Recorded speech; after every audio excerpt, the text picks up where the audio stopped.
তারা এইভাবে আস্তে আস্তে কমিশন গঠন করে সাবেক প্রধানমন্ত্রী শেখ হাসিনা সহ তার সাথে সংশ্লিষ্ট সবাইকে গণহত্যার দায়ে বিচারের মুখোমুখি করা সহ বিভিন্ন দাবিতে জাতীয় প্রেস ক্লাবে আলোচনা সভার আয়োজন করে জাতীয়তাবাদী মুক্তিযোদ্ধা দল। 16টি বছর আপনার পিতাকে সাজিয়ে রেখেছেন, আল্লাহর কি গজব, এক মিনিটে সব তছনছ হয়ে গেল। ছাত্র জনতার বিজয় যাতে কোনোভাবে প্রশ্নবিদ্ধ করতে না পারে সেজন্য অন্তর্বর্তী সরকারের প্রধান ডক্টর মোহাম্মদ ইউনূসকে গুরুত্বপূর্ণ পদসমূহে দ্রুত পরিবর্তনের পরামর্শ দেন বক্তারা। আওয়ামী লীগের ব্লাড ছাড়া কাউকে চাকরি দেয় নাই, কাজে এখনো পুলিশে যারা জয়েন করে নাই আজকের মধ্যে তাদের চাকরি বাতিল করে এই ছাত্রছাত্রীদেরকে নতুন চাকরি দেয়।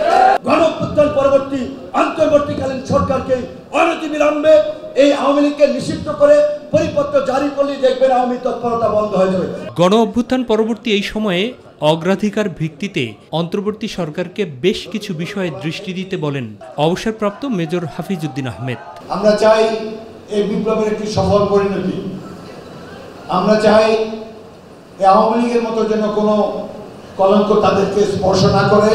দুষ্ট লোক এখনো বিভিন্ন বাহিনীতে লুকিয়ে আছে। আশা করব যা কিছু আইনের মাধ্যমে করণীয় সেটিও তারা করবে। বিজয় সুসংহত রাখতে দলের নেতাকর্মীদেরও করণীয় নিয়ে পরামর্শ দেন তিনি। আমরা যেন আওয়ামী লীগ না হই, আমরা জিয়াউর রহমানের বিএনপি থাকবো। কোনো চাঁদাবাজি, কোনো দখলবাজি, কোনো দুর্নীতি আমাদের দলে কেউ করতে পারবে না, ক্ষমতা গেলেও না, এখনো করতে পারবে না।